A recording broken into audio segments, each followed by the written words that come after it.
ప్రపంచంలోనే అత్యంత ధనవంతుడు, ప్రైవేట్ అంతరిక్ష పరిశోధనా సంస్థ స్పేస్ ఎక్స్, ప్రఖ్యాత ఎలక్ట్రిక్ కార్ల తయారీ సంస్థ టెస్లా అధినేత ఎలన్ మస్క్ ప్రస్తుతం న్యాయపరమైన చిక్కులను ఎదుర్కొంటున్నాడు.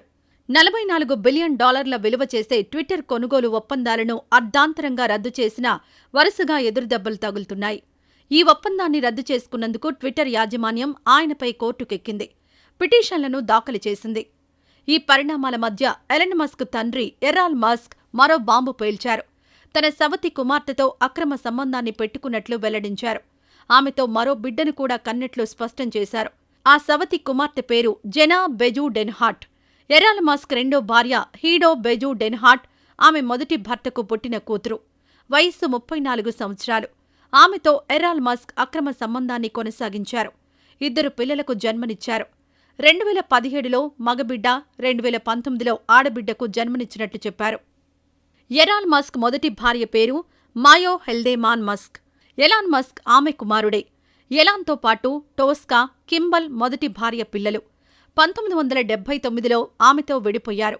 అనంతరం హీడో బెజూ డెన్హార్ట్ను రెండో పెళ్లి చేసుకున్నారు.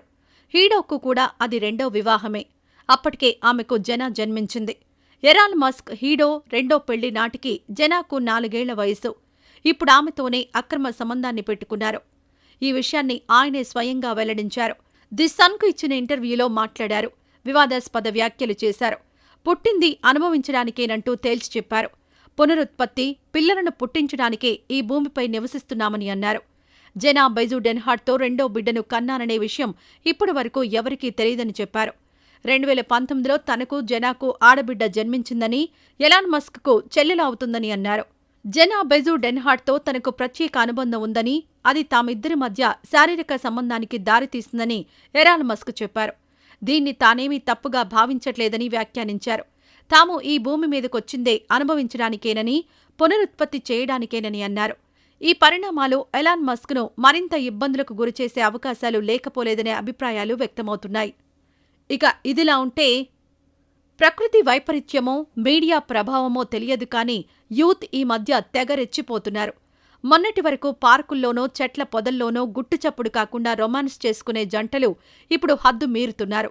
బహిరంగంగా ఎంతమందిలో ఉన్నామో అన్నది చూసుకోకుండా అడ్డగోలుగా బిహేవ్ చేస్తున్నారు. వయసుకొచ్చేసరికి మమ్మల్ని ఆపేవారు లేరన్నట్లు ప్రవర్తిస్తున్నారు. నడి రోడ్లపై రొమాన్స్ చేస్తూ అదేదో ఫ్యాషన్ అన్నట్లు హద్దులు దాటేస్తున్నారు. ఒక్కోసారి దొరికిపోయి తల్లిదండ్రుల పరువు తీస్తున్నారు. ఆ మధ్య రోడ్డుపై వెళ్తూ బైక్పై రొమాన్స్ చేసుకుంటున్న వీడియోలు సోషల్ మీడియాలో చక్కర్లు కొట్టిన విషయం తెలిసిందే. ప్రస్తుతానికి కూడా అలాంటి వీడియో ఒకటి ఇంటర్నెట్లో వైరల్ అవుతోంది. కారులో ప్రయాణిస్తున్న ఓ జంట వాహనానికున్న సన్ రూఫ్ ఓపెన్ చేసి అందులో నుంచి బయటకొచ్చి రొమాన్స్ చేయడం స్టార్ట్ చేశారు. వైరల్ క్లిప్ను ప్రియా సింగ్ అనే ఇంటర్నెట్ యూజర్ ట్విట్టర్లో షేర్ చేశారు. బైక్ తర్వాత కదులుతున్న కారులో బహిరంగ ప్రేమ అని పోస్ట్కు క్యాప్షన్ ఇచ్చారు. హుందై వెర్నా సెడాన్లో ఒక జంట వాహనం నడుస్తున్నప్పుడు సన్ రూఫ్ నుంచి బయటకొచ్చి ఒకరినొకరు కౌగిలించుకోవడాన్ని చూడవచ్చు. ఈ దృశ్యాలను వెనుక వాహనంలో వస్తున్న వ్యక్తి రికార్డ్ చేశాడు. దీనిని గమనించిన కారు డ్రైవర్ వీడియో తీసిన వ్యక్తిని బెదిరించి ఆ వీడియోను డిలీట్ చేయించడం గమనార్హం. రోడ్డు భద్రతా ప్రోటోకాల్లను ఉల్లంఘించినందుకు, తోటి ప్రయాణికులకు ఇబ్బంది కలిగించినందుకు పోలీసులు చర్యలు తీసుకునే అవకాశం ఉంది. క్లిప్ ఇంటర్నెట్లో షేర్ అయిన తక్కువ సమయంలో లక్షల వ్యూస్ పొందింది. ఈ వీడియో చూసిన తర్వాత నెటిజన్లు కామెంట్ల రూపంలో దుమ్మెత్తిపోస్తున్నారు. పిల్లలు ఇలాంటి పనులు చేయడం సరికాదని, వీడియోకు ఉత్తరప్రదేశ్ పోలీసుల ట్విట్టర్ హ్యాండిల్ను ట్యాగ్ చేసి చర్యలు తీసుకోవాలని కోరుతున్నారు. కాగా వీరంతా ఇలా ప్రవర్తించేది పబ్లిసిటీ కోసమా లేక సోషల్ మీడియా వ్యూస్ కోసమా అన్నది గమనించాల్సిన విషయం. టెక్నాలజీ పుష్కలంగా పెరగడంతో మనం ఇలాంటి పనులు చేసే ముందు ఎప్పుడూ మన చుట్టూ కెమెరాలుంటాయన్న విషయం గుర్తుపెట్టుకోవాలి.